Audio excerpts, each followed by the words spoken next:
So welcome again and good afternoon. My name is Amy and I'm the Public Programs Manager at the New York Transit Museum. Our main museum location is in downtown Brooklyn. Please come by and visit. It's in downtown Brooklyn in a decommissioned IND subway station, and we're open Wednesday to Sunday, 10 a.m. to 4 p.m. Before we get started, we have a couple upcoming programs I wanted to tell you about. And of course, the best way to learn about our programs is to sign up for our bi-weekly newsletter. So here's some links in the chat. We just released tickets for our 2 summer vintage train rides. These are some of my favorite things that we do at the museum. They go to Coney Island and the Rockaways. We also still have a few tickets available to our behind the scenes walking tour of our archive on July 25th. So for this evening's program, if you'd like captions, you go to either captions or the 3 dots at the bottom of your screen and click show chat captions. We'll also have time for questions at the end of the hour, so feel free to add them to the chat during the presentation and I'll share them out. In honor of the 10th anniversary of MTA Arts and Design's digital art program, we welcome curators and project managers Bridget, Donlon, and Andrew Gardner. At MTA Arts and Design, Bridget Donlon has shepherded dozens of permanent public artworks for New York City Transit, Metro-North Railroad, and Long Island Railroad. Most recently, Fred Tomaselli's Wild Things at the 14th Street, 6th and 7th Avenue Station Complex, and Kiki Smith's Suites of Mosaics at Grand Central Madison. She also manages temporary photography and digital art projects at sites throughout the MTA subway system. She's previously held positions at Du Denay Artist Workspace, Fabric Workshop and Museum, Tate Modern, and Gallery Lyon. As part of the MTA Arts and Design team, Andrew Gardner commissions artists for site-specific permanent artworks in subway and rail environments and manages a portfolio of temporary art initiatives. This includes serving as one of the curators of Arts and Design's award-winning digital art program. He has contributed to a wide range of publications and has held positions at the MoMA, the Smithsonian, and Meta's Open Arts team. So now I'll hand it over to Andrew. Thanks so much, Amy. And thank you to everyone joining us today. Really looking forward to this conversation. As Amy said, I'm Andrew Gardner. I'm one of the curators and project managers from our team. And I'm really pleased to be joined here today by my colleague, Bridget Donlon, who is one of our team's seasoned curators and arts experts. So those of you joining are certainly very familiar with the MTA, but what is MTA Arts and Design?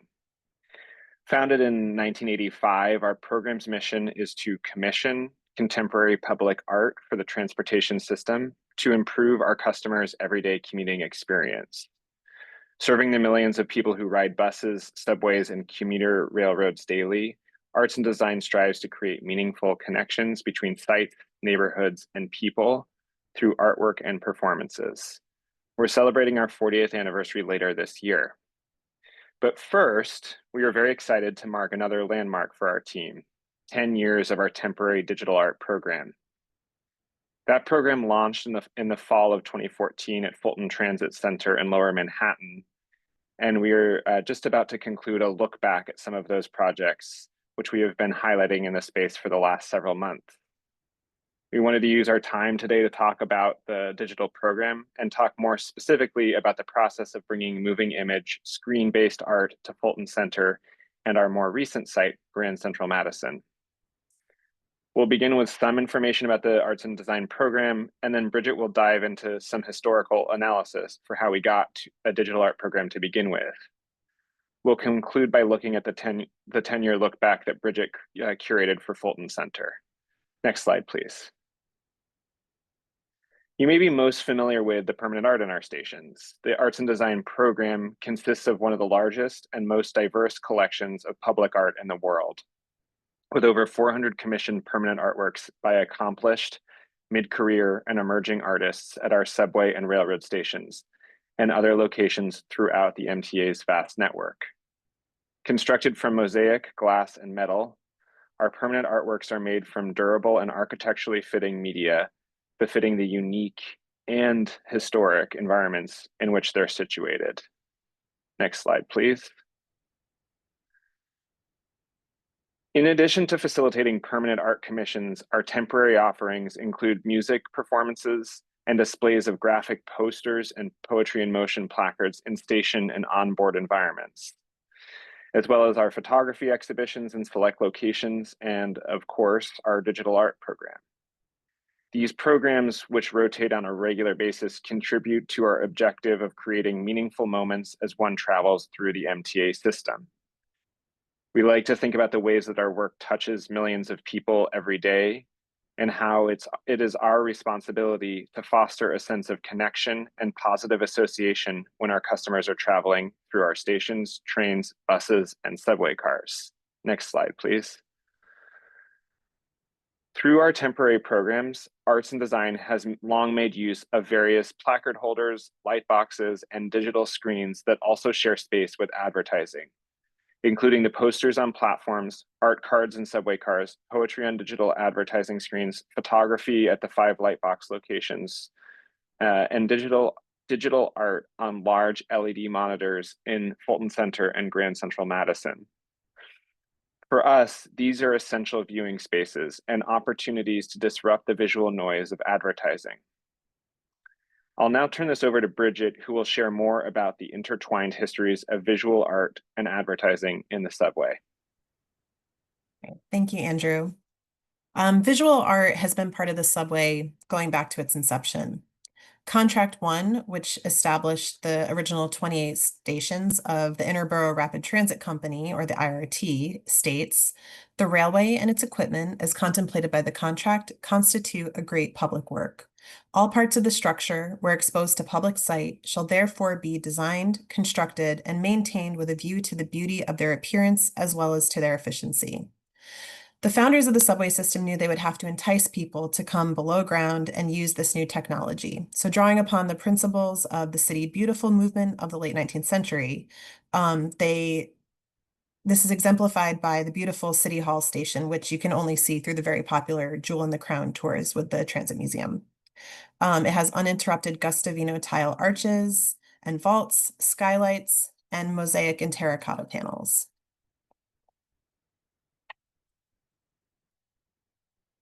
So pictured here is the first inspection tour of the subway system.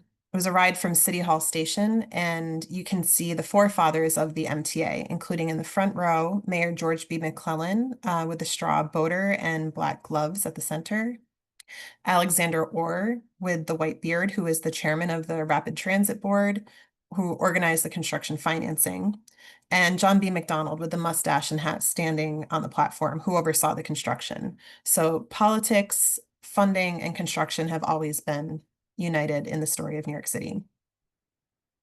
For Hines and Lafarge, the original architects of the subway, and its engineer, William Barclay Parsons, the vision was for the stations to be elegant with details like rounded columns, ceramic mosaic station name entablatures, and clean open glass tile walls with distinct mosaic embellishments.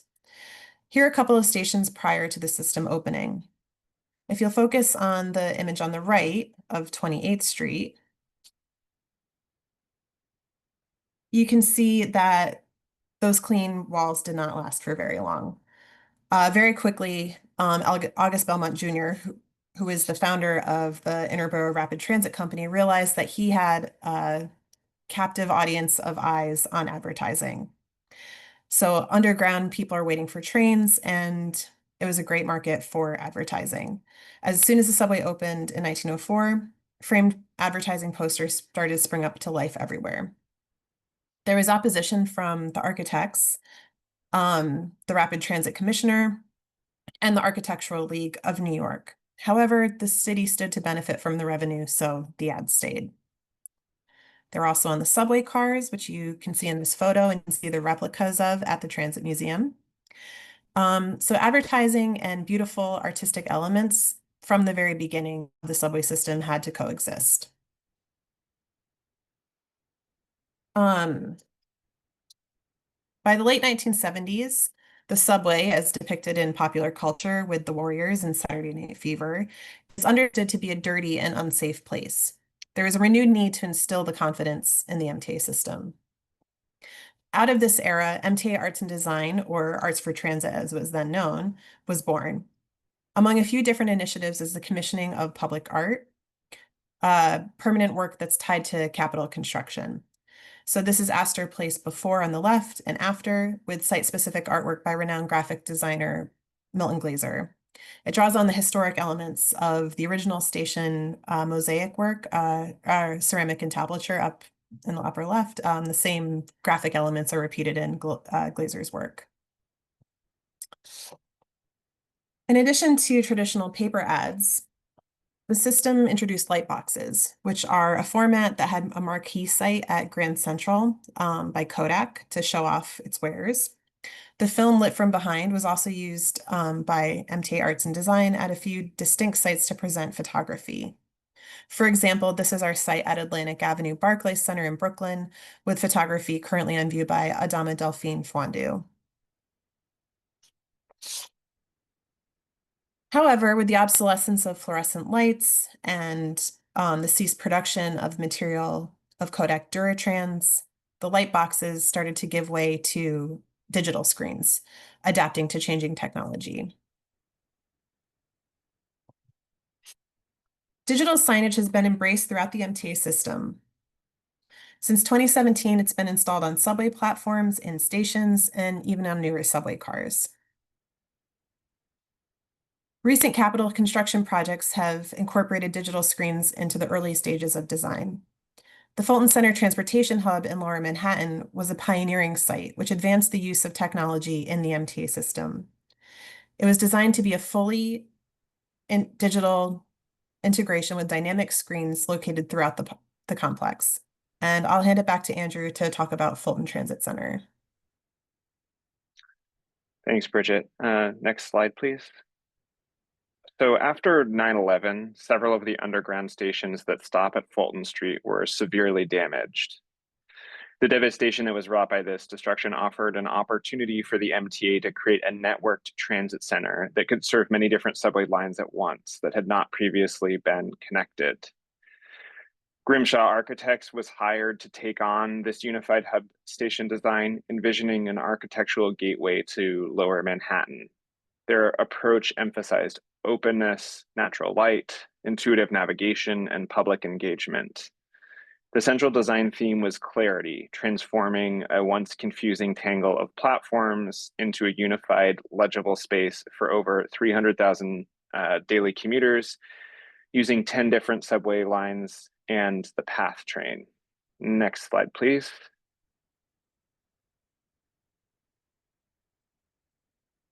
The most iconic feature, of course, in this station is the central glass oculus and the sky reflector net hanging sculpture by James Carpenter Design Associates, Grimshaw Architects, and Arup, which brings daylight 110 feet down into the lowest levels of the station. The sculpture was commissioned by our team and was meant to literally reflect the openness the new station design was meant to evoke. Next slide, please. As Bridget mentioned, as part of the project of reimagining what a transit hub could be, the architects designed the space with state-of-the-art technology. Next slide. They installed over 50 dynamic LCD and LED screens of varying specifications on several levels of the transit concourse. This map maybe begins to give you a sense of the scale, but it doesn't really do justice to how vast these areas are and how big these screens really are. Next slide, please. But these images hopefully help. The new LED screens were thought of as a vessel for advertising content, harkening back to the earliest days of the subway that Bridget was referencing before, but they also presented the opportunity for MTA to present its own content. Thus, the idea was born for Arts and Design to start a digital art shorts program of work by video, animation, and other moving image artists. The varying sightlines throughout the space offered artists the chance to think about how their work content could be received or would be received as commuters enter down into the complex or come up out of it from many different directions and from all over the city. Just over 10 years ago, in November 2014, MTA Arts and Design, MTA Arts and Design's digital art program was officially inaugurated. Pictured here are some more recent projects on our Super C LED screens, which are the showcase stunners, as we call them, which allow artists to experiment with massive scale, much like in the vast screens that you see in Times Square. Pictured here are recent projects by Lajournée McMillian on the left and Rashad Newsom on the right. Next slide, please. Some people passing through the station are on their first visit to New York City. Others are on the same route every day. And while our projects are a respite from advertising, they also benefit from the same principles of variation and repetition. Hence the different formats in which the art is shown. The lily pad viewing area, as we like to call it, provides an opportunity to see multiple screens at the same time at different scales, including the so-called horizontal raceway screens that inhabit the central space that circle. There's four of them that circle the entire perimeter of the oculus. Pictured here is a project by artist Carter Hodgkin from last year entitled Infinite Orbits. The raceways circle the entire perimeter of the open area and often present a great opportunity and a unique opportunity for artists to present horizontally moving images. Next slide, please. The mezzanine level, where you transfer to the AC trains and further to the JZ trains, have 10 sets of 3 screens, or triptychs as we call them. Since they are lined together, these screens present artists with a chance to imagine their works in a small grouping, as in this moving image film project by the artist Jocelyn R.C., entitled Scene in the Sound from last year shows. Next slide. Elsewhere in the station, the Day Street Passage, which connects Fulton Center to the Oculus, where the PATH train can be caught, has 6 sets of large screen LCD screens situated in a long, busy corridor, which again offer an opportunity or respite from the ads or blank wall space as one traverses the environment. And again, making the trek between the PATH and the subway more interesting. Here again is Jocelyn R.C.'s project Scene in the Sound. So now that I've situated you a little bit in Fulton Center, I'm going to hand this back to Bridget to talk about some highlights of projects from the last 10 years.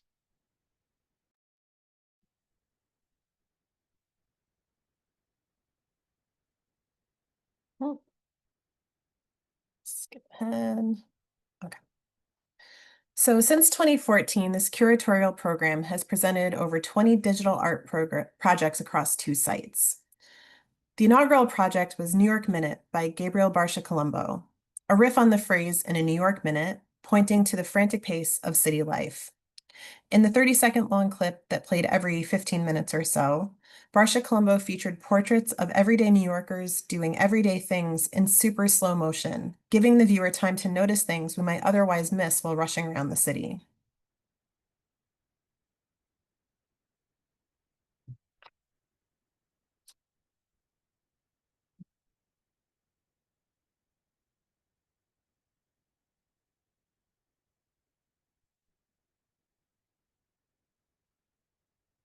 Initially, there was a roughly annual commission, and after New York Minute, our program established its current rotation at Fulton Center, playing a 2-minute artwork at the top of each hour. As evidenced by the next commissions, the digital screens have presented the opportunity for arts and design to work with artists in many different dynamic media types. Red Nose Studios' classic stop-motion animation, The Blowing Bowler, tells the story of a character chasing his hat through the early subway stations. I also believe that the New York Transit Museum gift shop sells a book by this artist that features similar style artwork about the early pneumatic tubes system that predates the subway.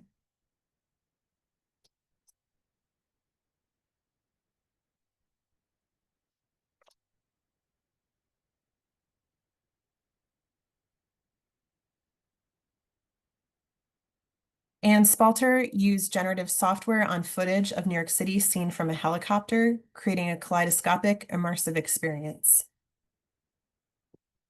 Chris Doyle presented digital animation, collaging different patterns and scenes throughout the Fulton Center, drawing connections between the Hudson River School painters and commuting cycles.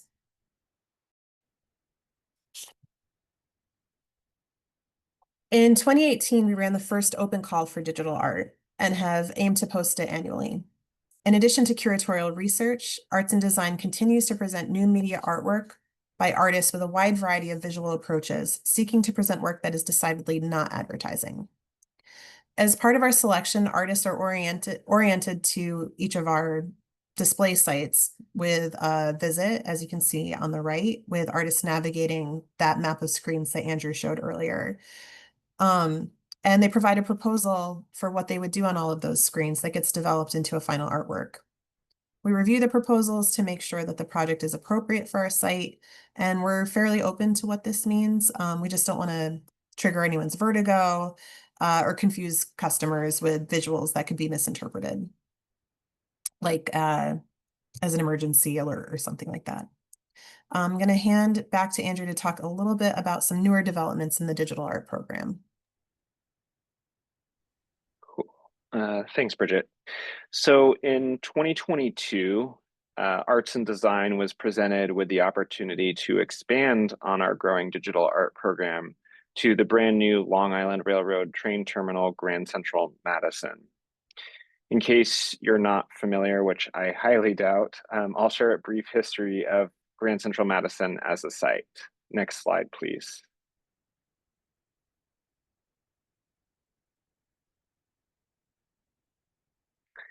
So the idea for Grand Central Madison began in the 1950s as part of a broader plan to bring Long Island Railroad, or LIRR, service to Manhattan's East Side, and was formally proposed in 1963.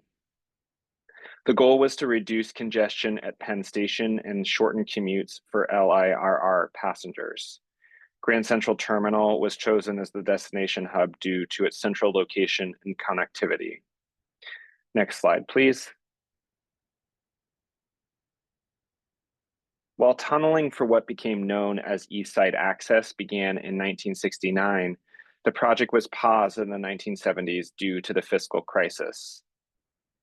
Plans were revived again in 1995 and then stalled following 9/11 when capital funds were diverted to rehabilitate Lower Manhattan and build sites such as Fulton Center. Finally, in 2006, the project was underway once more as massive tunneling beneath the East River and Midtown Manhattan began again. A major feat included carving caverns 14 stories below street level to house the new terminal, as this 2013 photo shows. The terminal's construction finally started in 2015, a process that took over 6 years to complete. Next slide. The first passenger train pulled into Grand Central Madison at the end of 2021, but Grand Central Madison, as East Side Access had now become known, officially opened to the public on January 25th, 2023. It added over 700,000 square feet of new space, including 8 tracks and 4 platforms, marking the largest expansion of LIRR service in over a century and saving our commuters up to 40 minutes each day. Among the prominent artworks are permanent artworks by Yayoi Kusama, commissioned by our Deputy Director Yaling Chen and Kiki Smith, a project curated by Bridget Donlon, and a purpose-built photo lightbox display to show a rotating group of temporary photography exhibitions. The inaugural photo exhibition, Still Life, featured a series of photographs by Paul Pfeiffer, as you can see on the left. Next slide, please. The Madison corridor also features a suite of 5 massive LED screens, each measuring nearly 8 feet high and 17 feet long, for a total of nearly 700 square feet of digital space, very much rivaling the size of some of the screens that we see at Fulton Center. These screens are wholly dedicated to MTA programming, which includes messaging from our marketing team, recently celebrating historic moments such as the 190th anniversary of LIRR with a historic train animation, but also arts and design content. We use these screens to showcase images of our permanent art projects for LIRR and a rotating cast of our popular Poetry in Motion series. Next slide, please. But these screens have of course also become an integral second site for our digital art program, as you can see in this still image of Yewan Song's project from last year entitled Any Place, Anytime, Anywhere. I'll hand this back over to Bridget to talk a bit more about some of the other exciting commissions we have featured at this site over the past few years. So to inaugurate this space, we invited back Gabe Barsha-Colombo, who had been our inaugural artist at Fulton Center, to inaugurate Grand Central Madison. Platform is a slow motion portrait in the artist's signature style of high definition individuals on a stark Black background. In this work, a portrait of 40 New Yorkers are seen in a slow motion moment of awe as they come together to examine the passers-by at the new Grand Central. Slowly, they begin to notice and react to something happening on our side of the screen. Most reach for their phones, others recoil or laugh, and at a larger than life scale on the 5 screens, you're not looking at the art is looking at you. This piece examines what it means to be back in a crowd post-pandemic, providing a moment of interaction between those featured on screen and the commuters passing by.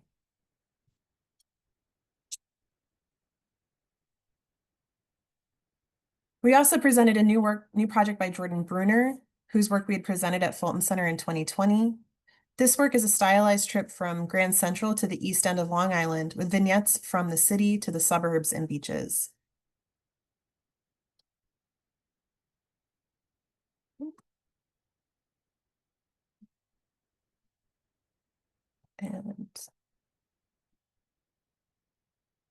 And to round out this first presentation, we also invited Red Nose Studio to create a new stop motion short film of the same character who had run around Fulton Center to now chase his bowler hat through Grand Central Madison.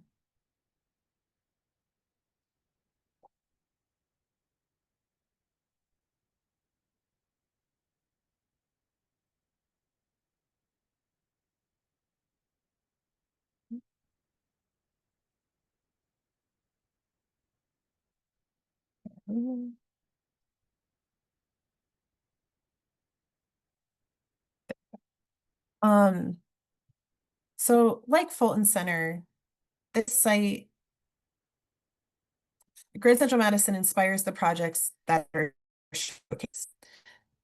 This is a unique train terminal in that it links upstate New York and Long Island through Metro North Railroad and Long Island Railroad. It's a modern 21st century train station situated under one of the glorious icons of New York City's Beaux-Arts era. This is a more recent project by Irene Leonardaki, illustrating how Grand Central Madison has become a vital link connecting the Hudson Valley and Long Island with a unified MTA transit system on Manhattan's east side. And this is a presentation from last year.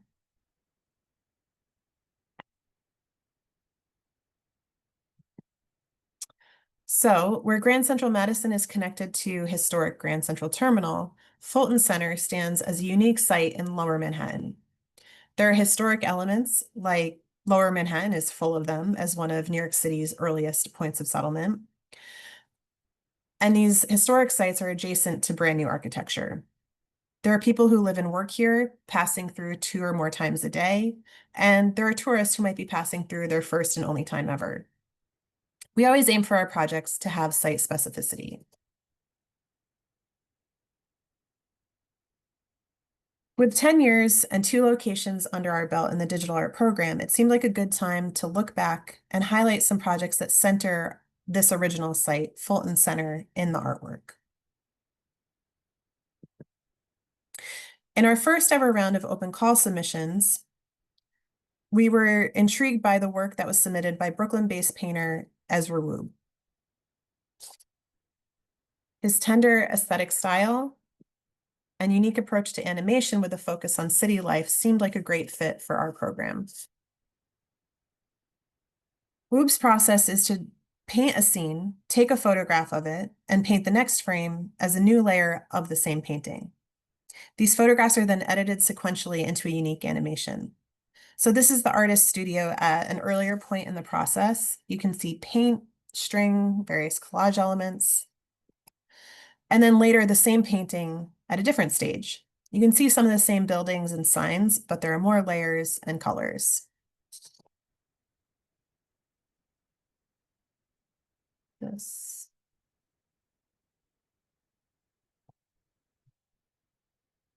So the resulting project Fulton Flow is a site-specific stop-motion animation. Wube took walks around Fulton Center and Lower Manhattan, tracing the original path of the IRT Lexington Line extension from Brooklyn Bridge City Hall to Wall Street. The final video incorporates movement, architecture, street signs, colors, and shapes into a visual rhythm of people, places situated in the subway. The color palette references the various New York City transit subway lines that arrive into and depart from Fulton Center.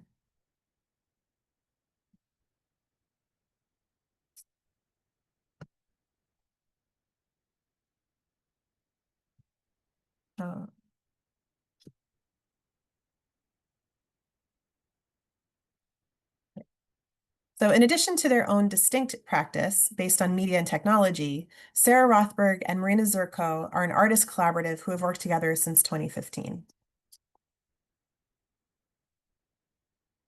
Sometimes projects evolve from what the artist and our team originally have in mind.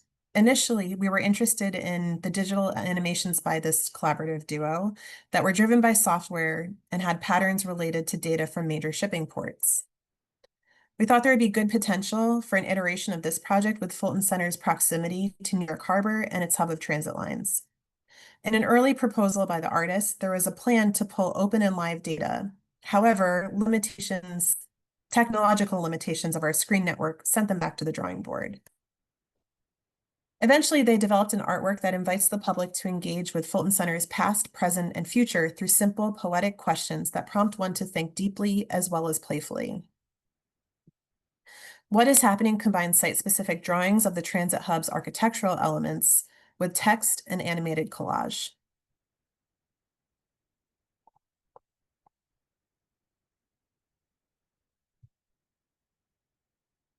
Philosophical queries like what is possible or what is wild prompt the minds of the viewers passing through.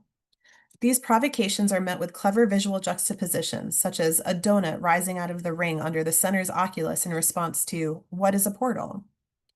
With surrealism and humor, What is Happening inspires contemplation when moving through the vast historic and civic space.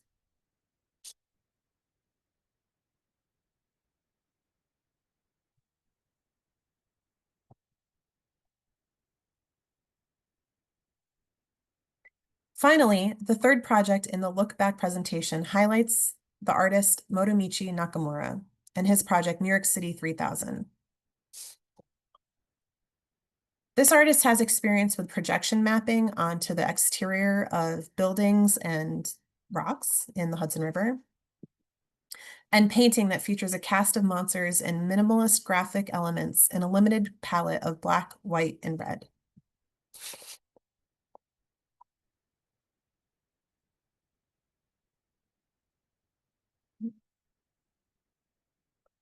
For Fulton Center, oh, I think I skipped one, sorry about that. Sorry. Okay, here we go. For Fulton Center, New York City 3000 is set in a retro sci-fi inspired version of New York City. The story follows a variety of mischievous and funny creatures roaming around the night sky of a futuristic city. To bring this animation to life, Nakamura mapped out plots and placements of the creatures on a storyboard against a cityscape.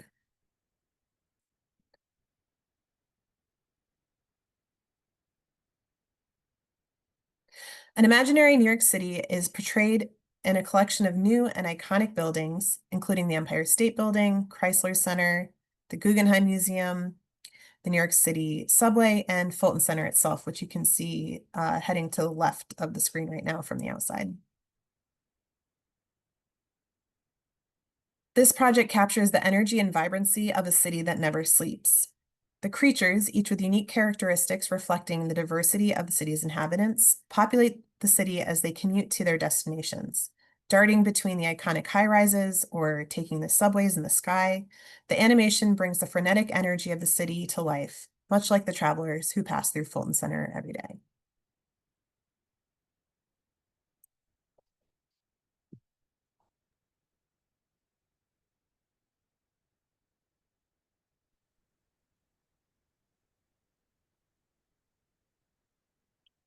Cool. To Thanks so Andrew. much for that excellent overview of some of the exciting presentations of past digital art commissions, including the look back at Fulton Center, Bridget. So just looking to the future, Arts and Design continues commissioning exciting and cutting edge digital moving image art in a variety of formats, which means that several new commissions for Fulton Center and Grand Central Madison will debut later this year. Stay tuned for these details and follow us on social media. And we're currently planning our 2026 commissions already after a very successful open call earlier this year, which attracted over 200 submissions.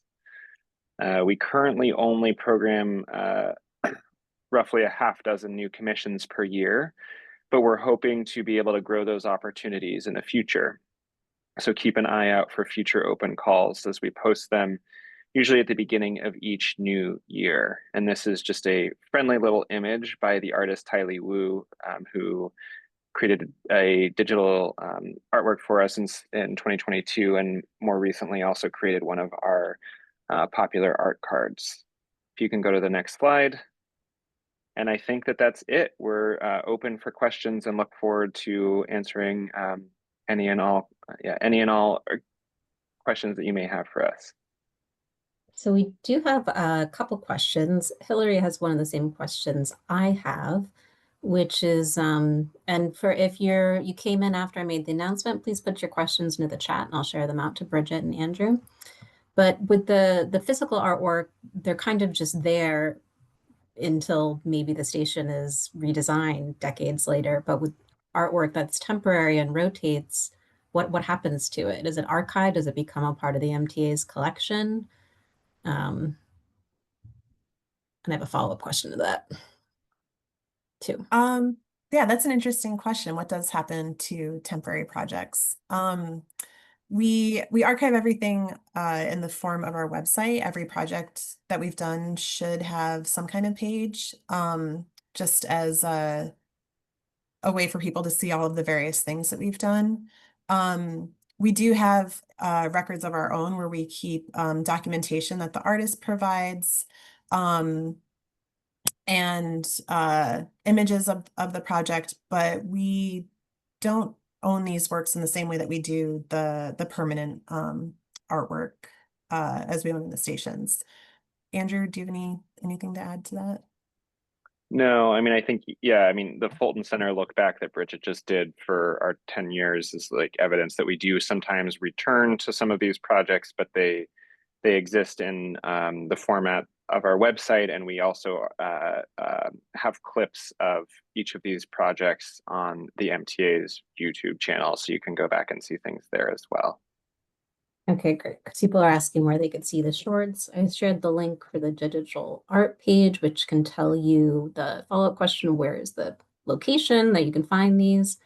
And then I wanted to ask, I mean, it's interesting, because not all the works, even the physical works in the system, are technically site specific, meaning that they're specific to the site because they're embedded there, but they also respond to the site. Digital artworks are much easier to transfer technically. So if there's a work that's not site specific, would the MTA ever replay it at another station or in a train or anything like that? Well,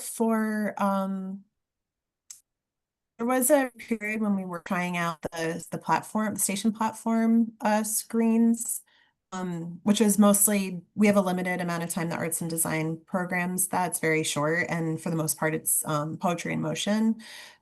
We did get an opportunity to try Sarah Rothberg and Marina Zurkow's project on there for a brief time. So that sort of extended from Fulton Center out into the world.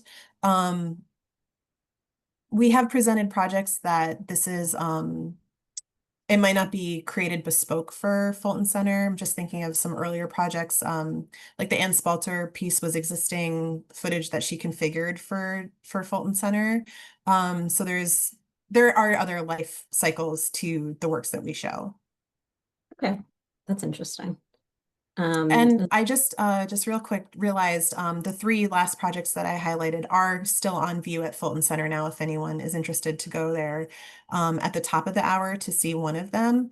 The three pieces are playing in rotation, so they each play, 8 times over the course of 24 hours. There is one screen where the works are playing on a loop. And if you had the map, I would say it's screen 17.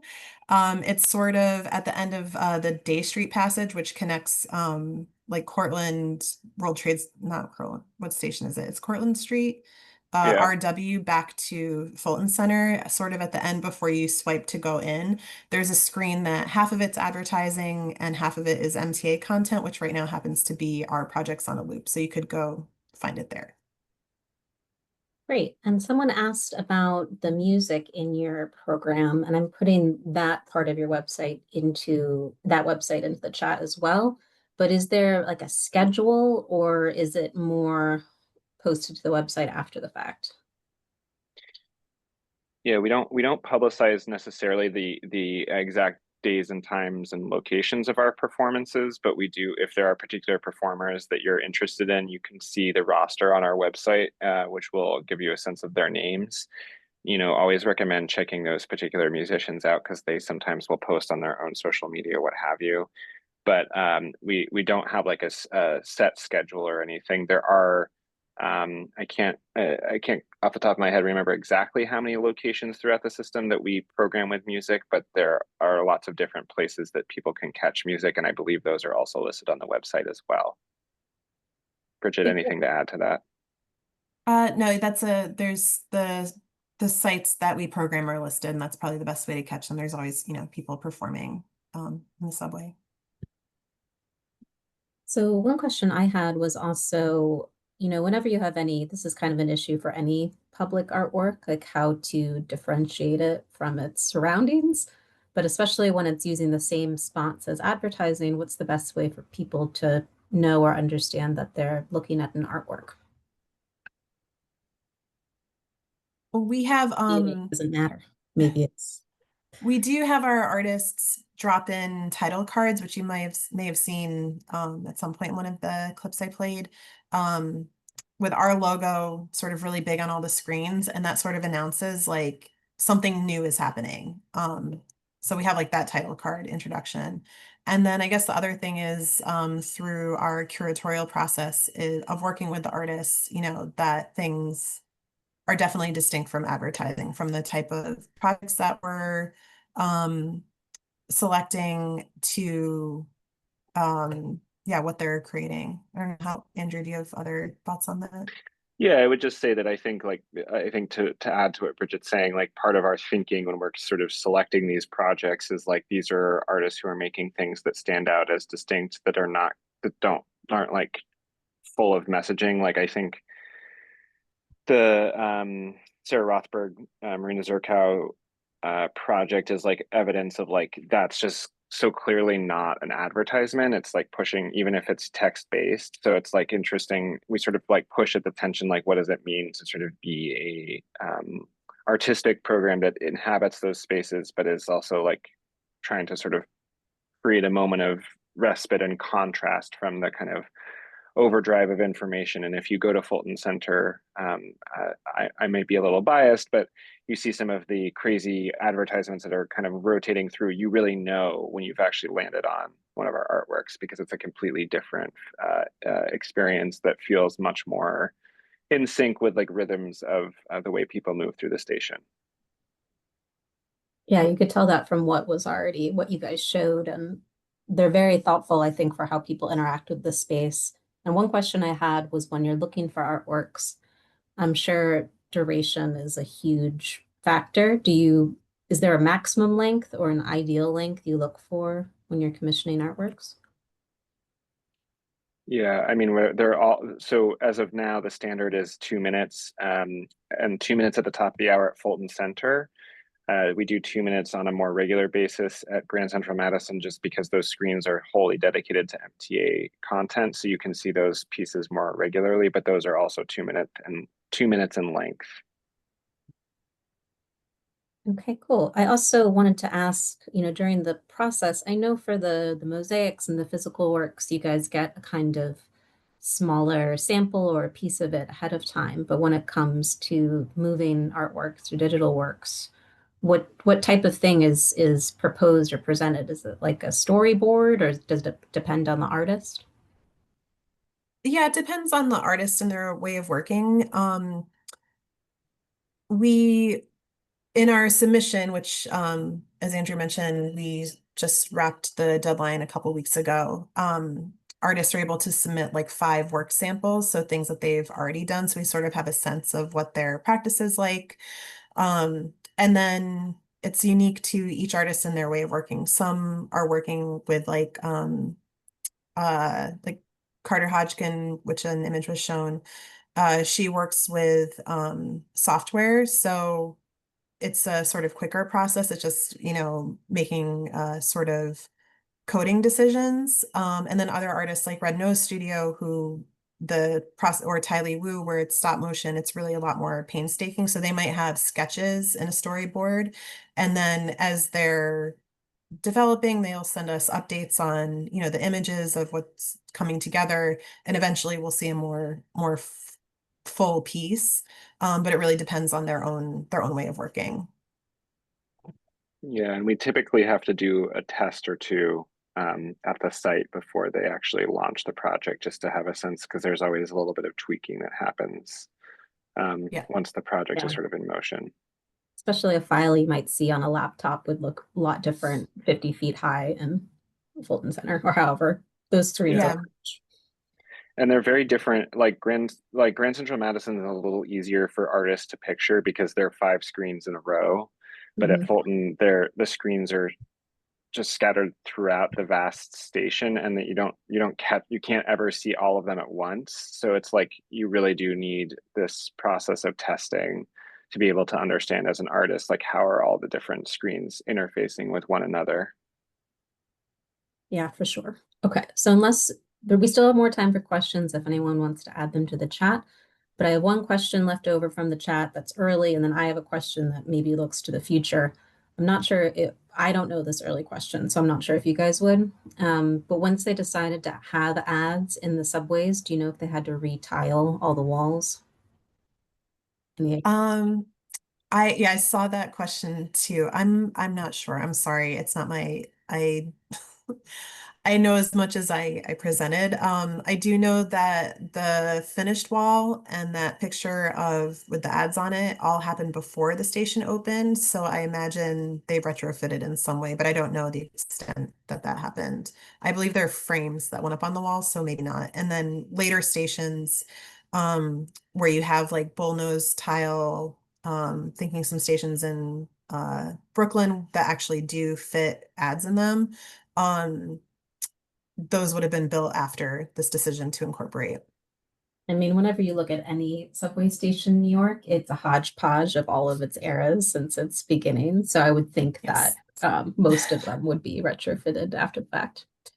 And then my Yeah. question, oops, Oh, I sorry. was just going to add that I feel like, especially since they've gone through and added the digital screens in so many places and a lot of the early IRT stations, I don't feel like you see the residue of this like removing tile from the past advertising placards. I think that they just were able, it was like a frame they took off the Yeah. wall, then they put the screens over it, basically.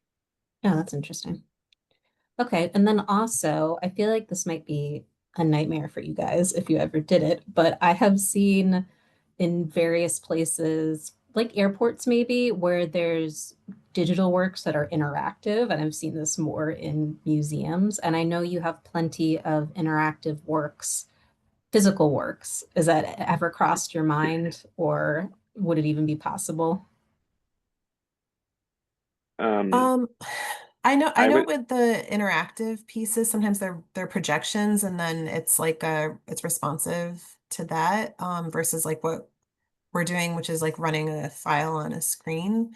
I know we've seen a lot of artists who do those things, but I don't know that our screens are capable of responding in that way unless, Andrew, do you know?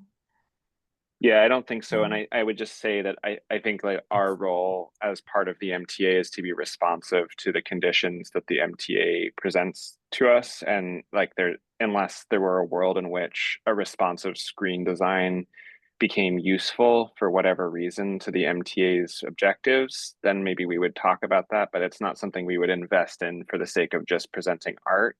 And I think that's like where this kind of question about the peaceful coexistence of the art and the like functional reality of these spaces comes in play. Like we are ultimately a transportation network, and that is our primary responsibility. We're just here to make it a more pleasant experience for our customers.